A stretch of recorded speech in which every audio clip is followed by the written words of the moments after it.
Welcome back to the Grow Your B2B SaaS podcast.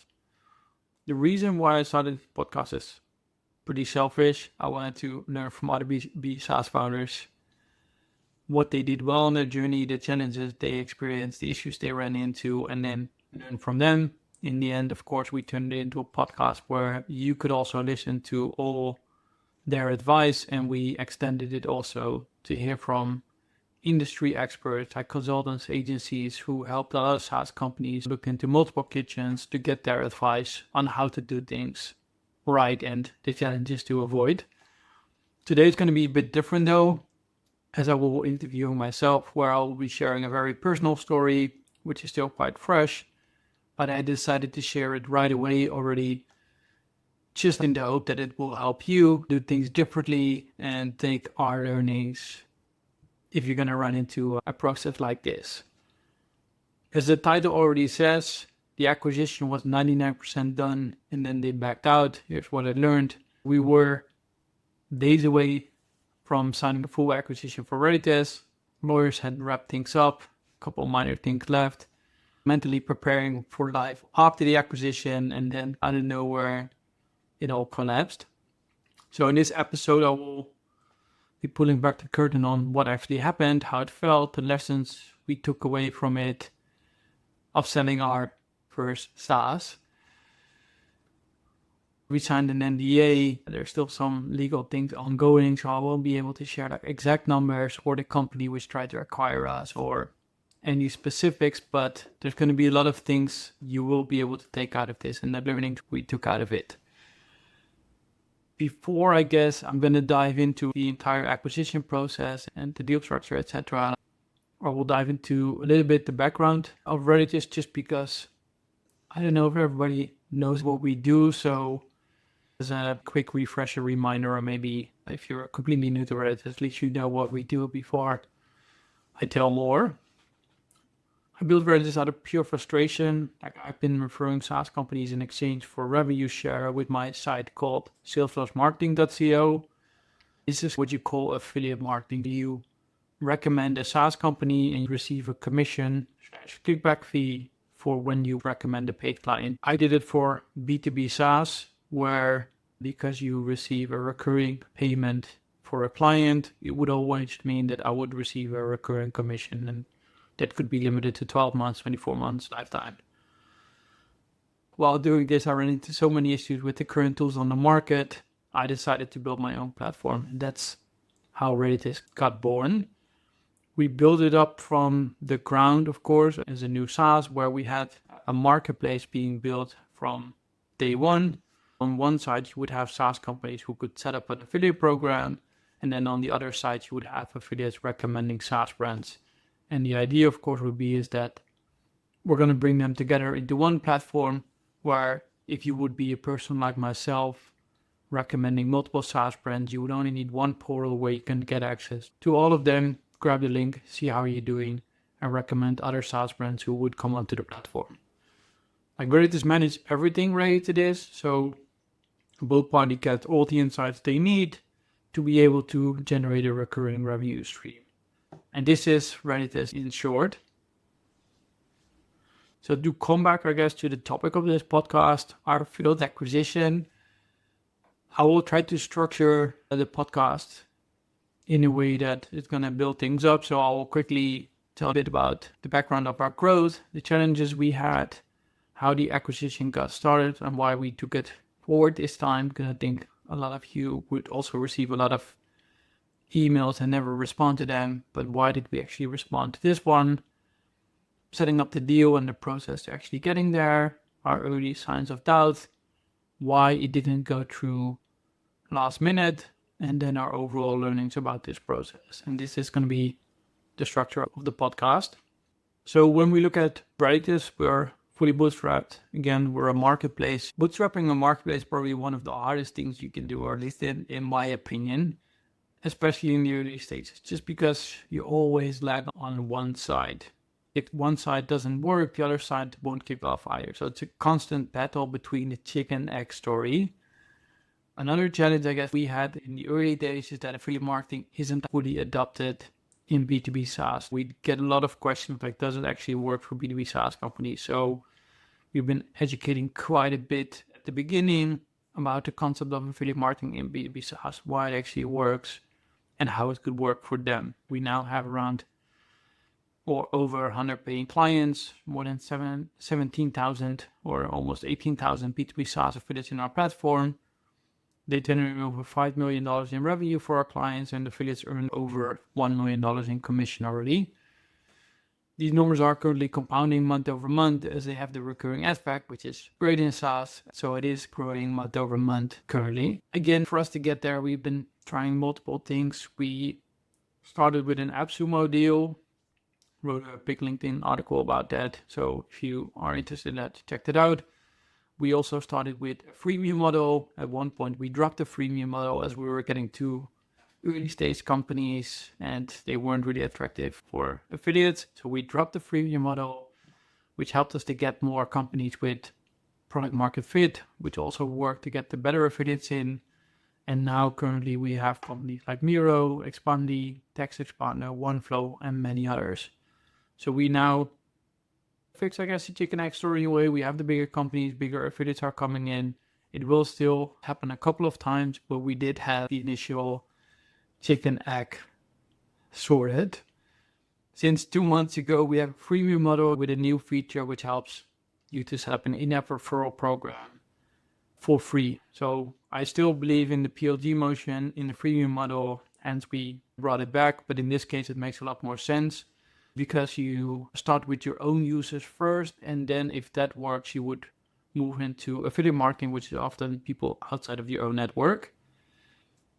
The good thing with the referral program is that it's super simple for users to start recommending you as there's no friction because everything happens within your own app. And it could also be that you're giving in-app benefits rather than money. So making it even more cost effective for yourself. You could give value away in terms of product rather than giving them actual money.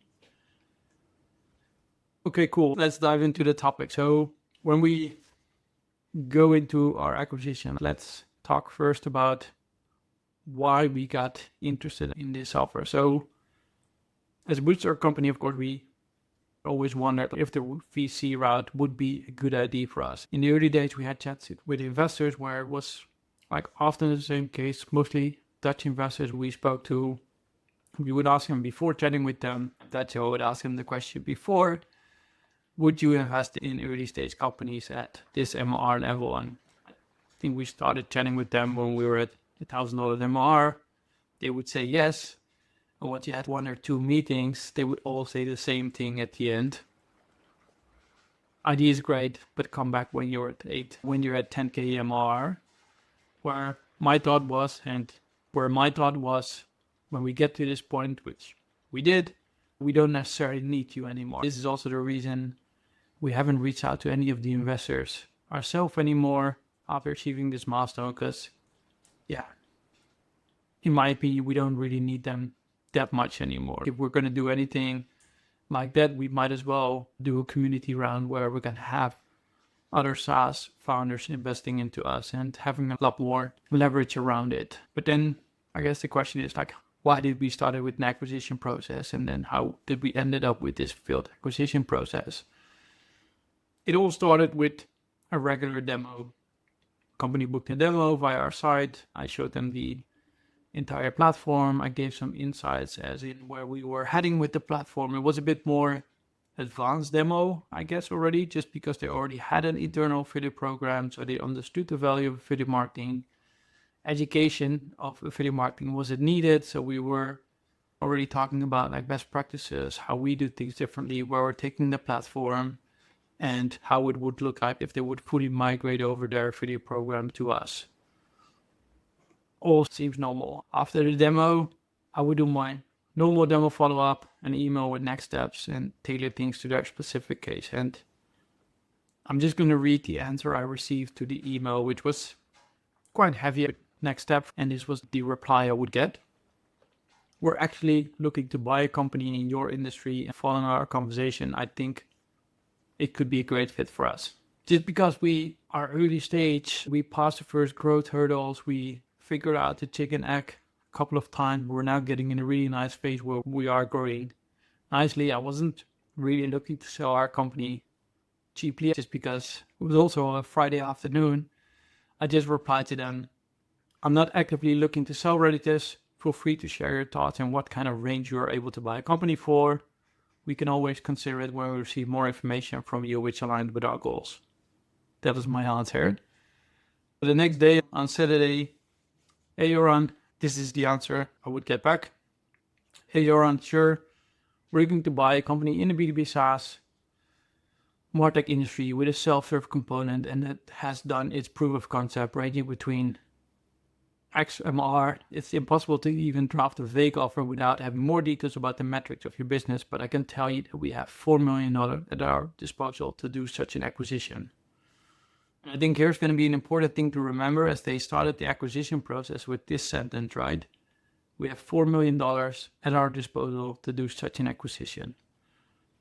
Of course, it doesn't mean that they're going to offer us that entire sum, but overall, I guess like looking at the number would be a great multiplier for us to sell the company. So we decided to book a call to learn more about their ideas and thoughts and just go from there.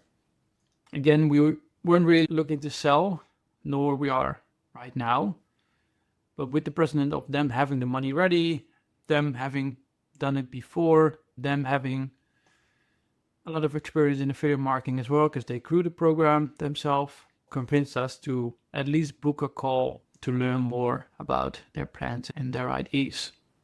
Like they bootstrapped again the SaaS themselves. They know the challenges we have in growing a SaaS. They liked that we already passed the initial stages, and they kind of phrased that they liked the 1 to 100. That's of course what we passed already, but I guess they liked the process behind the early stages, where I think I learned I love the early stages where it's just figuring things out and going. And it's not saying that I don't like the phase we're in right now, because it's still pretty similar. We have so many issues and challenges on a day-to-day basis, but I also learned from previous experience in startup that I don't have to work for a 100-person company. That's not what I'm passionate about or I'm looking for. So overall, it looked like a good fit, especially considering they brought up some things like they have the money ready to deploy. They're looking to do a fast timeline. Don't want to waste our money because they know how it is to bootstrap. And they've done it before, and they were willing to invest a lot of money into marketing. So based on this conversation, we decided to bring the conversation forward. So this brings us to the acquisition offer. After the call and a bit of going back and forth on email, we had an NDA in place, which we need to make sure before we share any kind of information. And then from there, they would ask us questions like, okay, how does an ideal look for you? Do you want to keep shares? Do you want to stay on? For earnouts, do you want to do a full buyout? We didn't have a preference because we weren't looking to sell. It was the first company they would purchase. So they were also figuring out like, what do we want? Just because we're early stage and I'm so invested into the company and personal brand, but also the client. I didn't build this company purely for the money, but also to make people get ROI and give them a good product. For us, it would be that we do want to give them a really good handover, or at least help them grow and make sure that everybody wins here. So us, them, but also our clients. Their first offer was upfront price, milestones and earnouts for all the way up to $5 million in ARR. And again, I can't really share all numbers, but for us, this felt way too long that we would be working for a boss, let's say between 2 to 3 years or something like that. If you would just look at our growth trajectory, and as any SaaS founder knows, reaching $5 million in ARR is not a given. It would take a long period, and considering a lot of the money would be in the earnouts, it would be too much of a risk for us, as a lot of things could happen basically. So with some back and forth, we came to an LOI. It was an upfront purchase price and a chunk in earnouts, but a lot quicker than the $5 million ARRs as pitched before. Like the thing I liked is they would bring in resources, not just resources as in people, but also money, marketing, their own affiliate program. So it would benefit a lot in different ways. And Me and my co-founder, we had to stay on, but while we stayed on, we would receive a salary. Next to the purchase price, we had a salary, and then we had the earnout where we would be working for. Like for the earnout, we saw a really clear and fast path, like 1.5, maybe 2 years to reach the earnouts, making the win-win for everybody.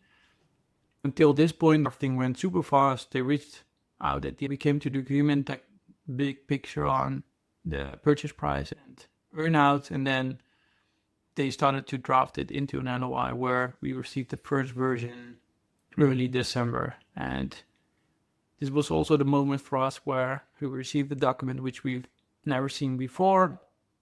So we needed to get some legal advice. Luckily, I've got a network. I go to a lot of SaaS events and met Thomas Jameson from CMS UK. A couple of times he helped us before with a case, so I knew him, pinged him on LinkedIn, and he was more than happy to help us scan like the LOI and provide a lot of feedback on it. Like overall, I would recommend any founder to build up a network of people you could just reach out to, trust for moments like this, because for us it was really great to have a person like him, because I already knew that how he would work, his feedback is going to be super valuable. Yeah, he's going to be on our side, of course. If you pay somebody, he's going to be on your side. He actually helped us between working hours for this, and then if we would continue with this process, he can help us further. Having people available in that sense, you can go fast as well. We went pretty fast with the LOI, but we wanted to make sure that we do things right. It's a document I've never seen before, and several things in the agreement could actually mean different things. I would definitely, again, recommend getting somebody like Thomas or anybody else. This is also the point where like a purchaser wanted to add something in the contract that they would need a bank financing to complete the acquisition, and it would be a full requirement for them. I can't remember fully if my lawyer already started to doubt from that point if they actually have the money as they stated in the emails before. They explained it to us that they would finance things as much as possible to keep liquidity, which makes sense.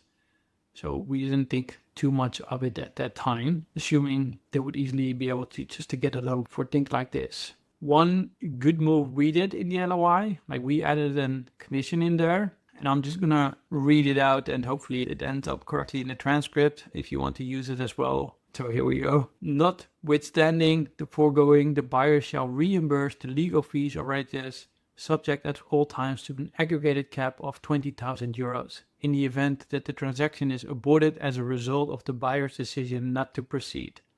For the avoidance of doubt, this obligation shall not apply where such decision is attributable to the discovery of a material issue arising from the due diligence process. Lots of legal terminology, but what this would mean is as soon as we would pass the due diligence, also known as DD, and they would for some reason back out of the deal, they would need to pay our legal fees up to 20,000 euros. It would help us to protect ourselves from them not having the money, for example, or any other reason to back out of the deal, which is not related to our company, to the due diligence they would do in our company, anything else basically. The LOI went quickly. It was signed before Christmas on the 19th of December. As it was just before Christmas and it's a typical holiday period, things were a bit slow for the weeks after. After the LOI, you're going to move into due diligence, and that's going to be the topic now. With due diligence, you're going to create a data room. A data room sounds super fancy, but you can just create a Google Drive folder where you're going to put everything in there related to your company, which they want to know. Think about metrics. How have you been growing month over month? What are the costs you're having? So have like a sheet, which we also discussed with in a previous podcast with the CFO, Ben. Have a simple sheet where you keep track of all your costs, all your metrics, just to make sure that they have a full understanding of the business. They wanted to have access to our strategy, roadmap, and insights into our code base. We also had to set up a technical DD. Luckily, we have a complete staging environment with non-personal data, which was really great for this purpose. We just could give them access to everything without the need giving them full access to our client data and information. Like they used an external company for this, and of course they needed to sign an NDA, but we did it like this, so we never had the issue, or we still don't have the issue that we have given them personal information from our clients. When we go back one step to the LOI and you look at the indicative schedule of the signed LOI, the document we signed, this is the process and timeline they mapped out. DD no later than February 3rd completed, signing of the acquisition agreements no later than February 3rd, which would be hard to reach. I don't think they updated the dates as we were updating the LOI with all kinds of periods. In the end, of course, it took a while to get it up and running and signed. They never updated the dates, but those were the schedule they had in mind, which makes sense because we're not that big, only have a team of 3. Things aren't that complicated. The DD, however, started to delay things already a bit. As I mentioned, they used external parties. They used external parties almost for everything, so it's also a matter of availability. When is the party available? When did they actually find somebody who can do it? And then when would they have time to actually do it? A nice thing about that process is you receive feedback from an external party on your code base. We got access to the entire audit, which we passed with flying colors, in case on minor points which were fixed like almost the cycles after. So it was even a really nice indication we are doing good things.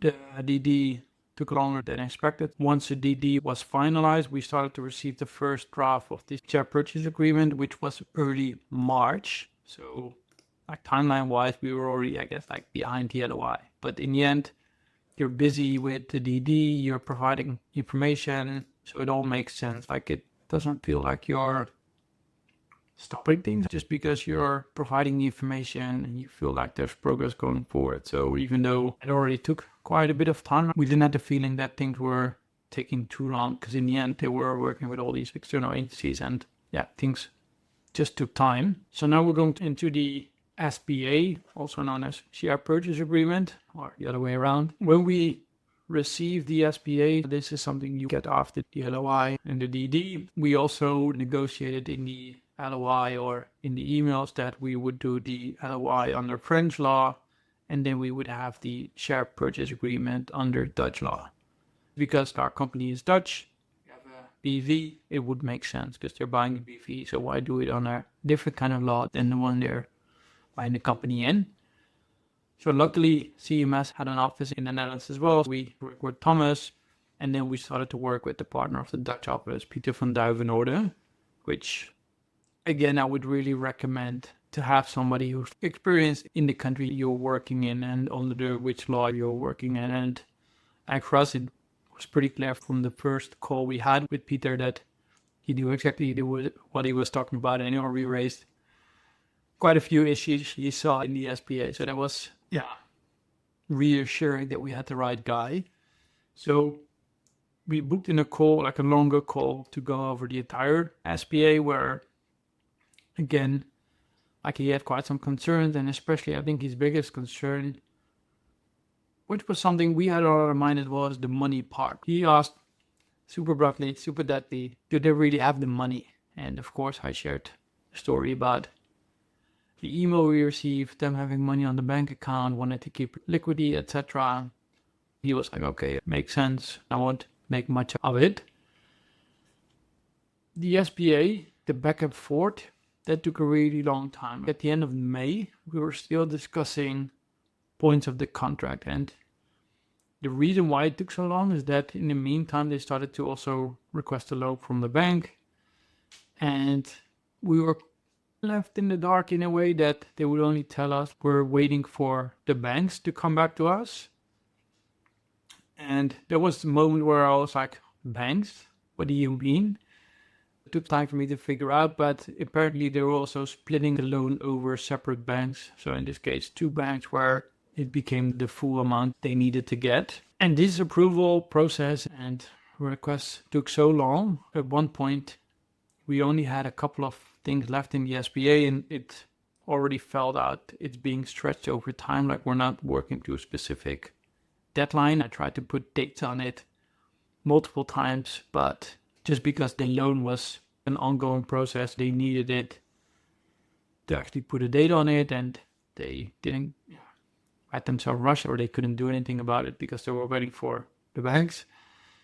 We never put a date on it, and this is why, like, also getting to the end SPA took a really long time, which also led that the lawyers would go into details quite a bit and taking a lot of time to discuss certain things, and which also led going into details taking a lot of time to discuss certain things, like not doing everything over email, because probably when you have a deadline, you just have a call, finalize things, and go forward. And now it just went back and forth over email.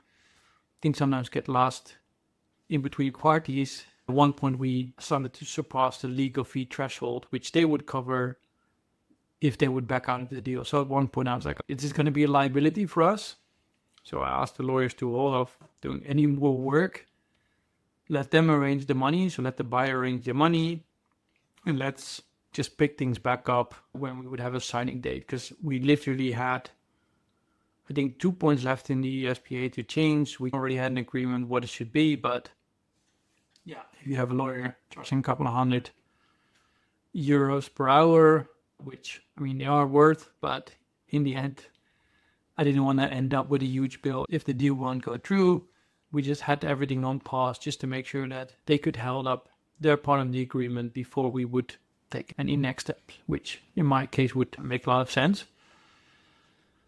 One other thing we did, and I think a good thing we did, is that at first they wanted to sign the contract and have the money part coming later, but my lawyer did not like that, and Peter said that, yeah, we're going to have the signing date and the money transfer on the exact same day, just to make sure that they actually have the money to buy you, because otherwise you're going to sell your company and you're not even sure if you're going to get the money.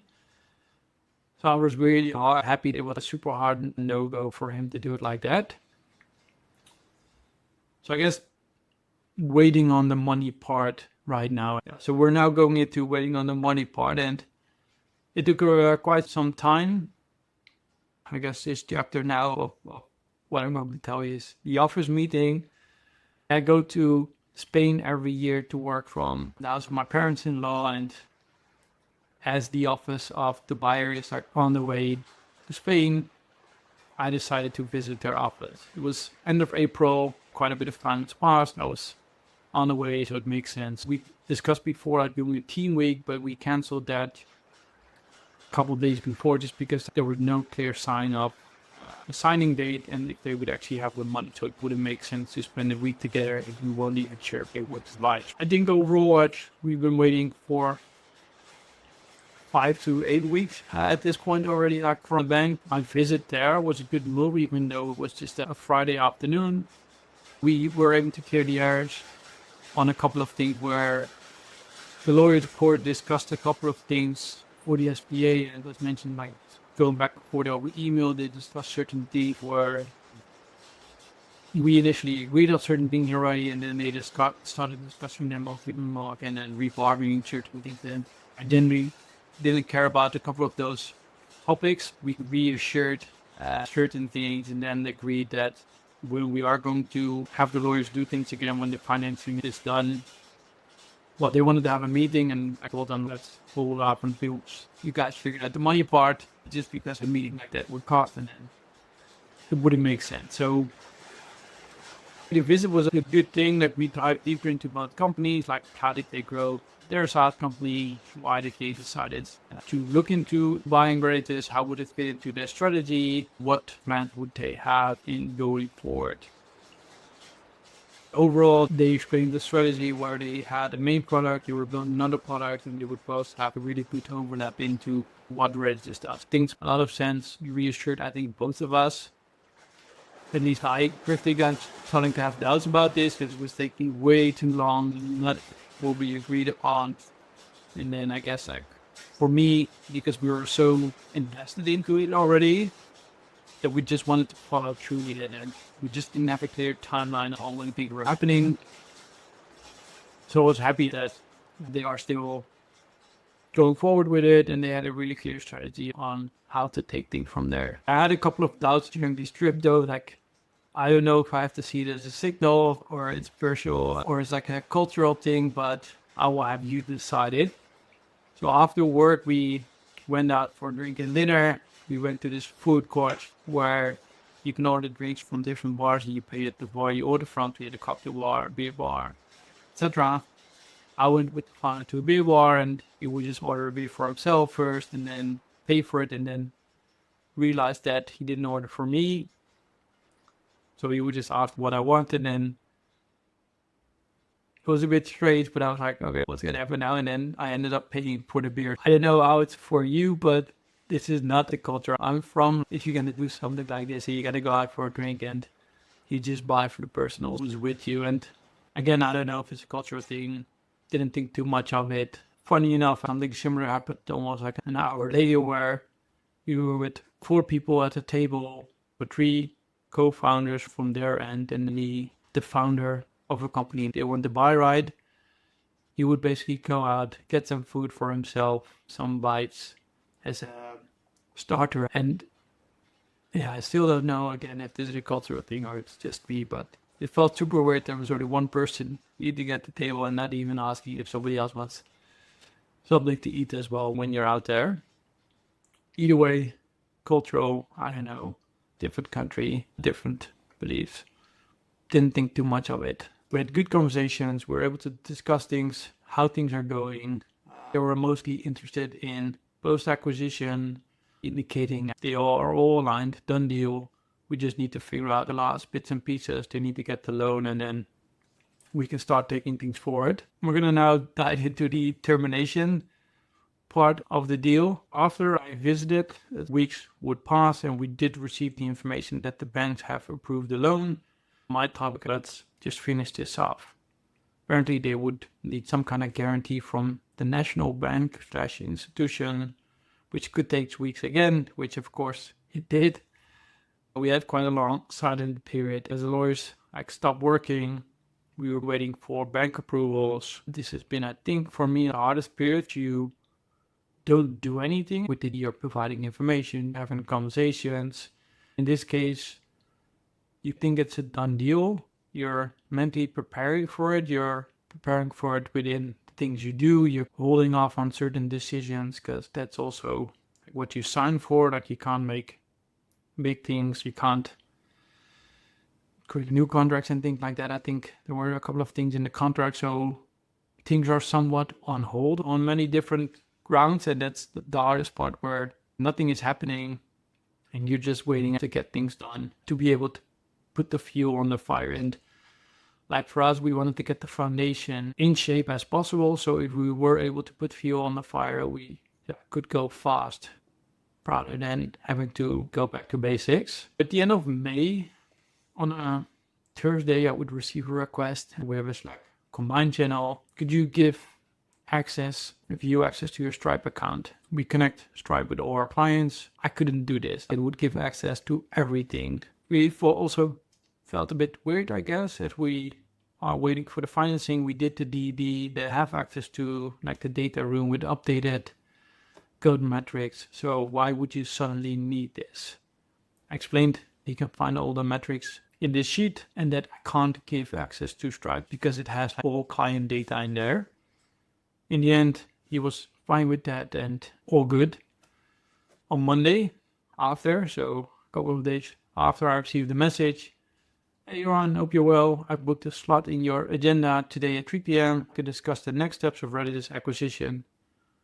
Use my half-slot calendar for it, which he booked an hour. So looking that he booked an hour, I received an email an hour before the meeting that they wanted to have a couple of new documents for me. My assumption would be, okay, they figured things out with the banks and we are continuing the process. I guess here it comes now. So jumping into the call, it was clear that this was not the case. The meeting took less than 10 minutes where we would only receive the message that they would not go forward with the acquisition.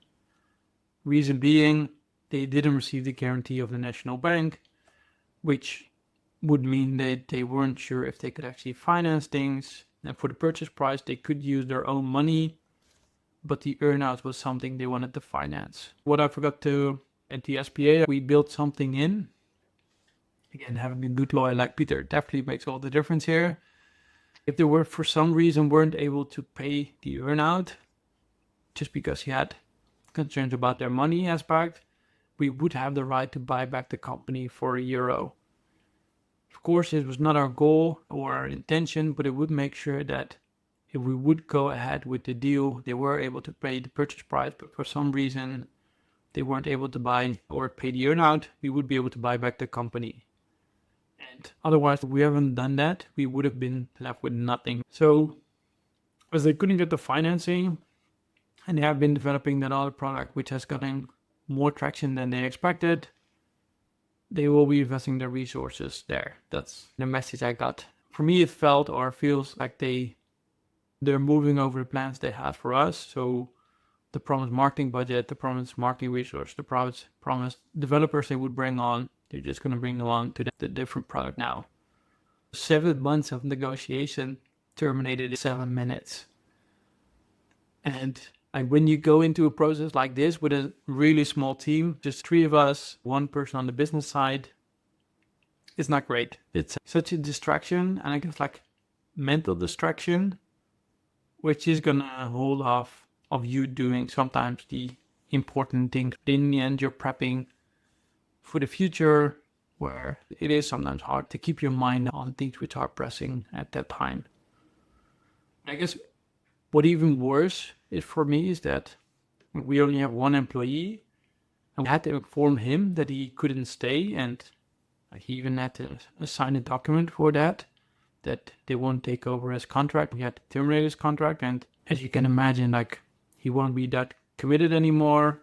He has been applying to other jobs. He wanted to have something lined up for when the acquisition was done. And of course, we built in a transition period for him where we would still pay him salary from our pockets, but it's not great. We had a lot of extra costs besides legal fees, just because it took so long. Like, we had to speed up our yearly bookkeeping. We had to apply for a trademark, made a lot of extra costs. And again, like, the biggest distraction during this entire period is, which I think every founder I spoke to regarding this, is the mental distraction. In the end, you can't close yourself off from a process like this. Like, even though you know you need to focus on growth, you need to focus on certain things, you are prepping things differently because you have a mindset. This is going to happen. It's not, I spent the money already. Like, you hear, don't spend the money before you have it. But if things are becoming so close, it's hard not to do it. I was planning to buy certain things. The deal would give me a lot of personal freedom. Mentally, I was preparing myself for that, which is the biggest thing I had to deal with after we heard the news that it wasn't going through. Having an amount on the bank account wasn't the biggest thing for me, but it would have allowed me not having to work every weekend or every night or every proper holiday, because we would have other people joining and resources coming in. That's the biggest struggle I had. So when we look at what to do now, for me, the news is still pretty fresh. It's only been weeks ago, and in the meantime, we did got the legal fee reimbursement already, which they paid quickly, which is nice of them. In the end, we did send out a claim as well to cover our costs and time spent on the entire process. I'm really curious to hear from people listening about how far would you take this. Our main focus is growing Reditus, developing the product, and these things happen again, and we happen, I guess, and we have a good plan on how to go forward. But what I'm curious, I guess, like, what is our legal standpoint, and should we take any further actions? Because this is not really acting on good faith, in my opinion, like terminating a process of 7 months without any warning or indication that they would terminate it, and then they would just terminate it in a call of 7 minutes and saying in the call, like, yeah, I didn't want to do this over a Slack message, so I'll just book a call and here's the message. You can use our tool for free for a year. All the best. I don't know. We send out the claim. Our expectation is that they're not going to reply, but let's see. So I am considering taking some other legal actions, but I would love to hear some opinions if it's even worth it or not. So if anybody knows anything about the French law, send me a DM on LinkedIn, as that's where the NOI operates. I guess that's our story of an acquisition 99% done and terminated last minute. So for me, it has been quite the learning and quite the process. And like I'm now fully back on hustle mode, growing at MOR. But if I can just summarize the learnings I had from this process, first of all, get a good lawyer to support you. Like they will cost a lot of money, but they will save you a lot of money. Make sure you cover your ass in the LOI, do something similar to we did, or at least make sure you're gonna get legal representation from that point forward. Time kills all deals. I don't think couldn't have done anything differently than we have done right now on time-wise. We tried to speed up the process, but in the end, we weren't able to speed them up because they were waiting for the bank. So I don't think we could have done everything differently here. Don't give access to all client data until everything is arranged. I'm happy we didn't do this. We had staging, gave them like all encrypted information and only company information, but no information about our client, which I'm happy about. Be prepared for anything. The deal isn't done until the signature is set, or maybe even more importantly, until the money is wired. And this is also what we did, right? Making sure that moment happens at the exact same time. Like when you buy a house here in the Netherlands, it needs to happen at the same time. What I would do differently, I couldn't check, of course, if they would actually have the money on the bank account. I could ask for a screenshot. Who knows? Maybe set like clear timelines, and then if they couldn't hold on them at one point, back out of it. But again, I don't know if we would have done that. It learned us quite a bit on the performance of our code, which has been good. It gave us a data room. It learned us like what we would actually need to go through a process like this. We have our trademark now, Reditus, registered, which is nice. And I think those are the things we liked about this. So to close things off, if you are going to something similar or you will be going through it soon, take legal advice at the right time. Try to speed things up where possible to not have time kill your deal. And overall, trust your instinct, even though it doesn't always work. Thanks for listening. Like, this has been a personal one. It has been me talking a lot, and I hope somebody is able to take some learning out of this one. Just because I'm back to sales mode, hustle mode, I would be stupid to not take advantage of this opportunity. So if you're a B2B SaaS founder or growing B2B SaaS company as a marketer and you have a PLG motion, check out Reditus. As mentioned, we have a freemium model again, so we can help to turn your users into advocates or help you to recruit affiliates for your SaaS. Simply what we're doing is we're creating a viral loop around your SaaS where you would only pay based on results. If you receive paid clients, you would give something in return to either your users or your affiliates. Just to make things more fun and tangible, if you go premium before the end of June, we can give you 30% discount code. Just ping us in support that you listened to this episode. Let me know what you thought of this episode, and I'm more than happy to give you that discount. Next week, we're back with a normal episode with a guest and with a question and answer type of approach. Thanks for listening.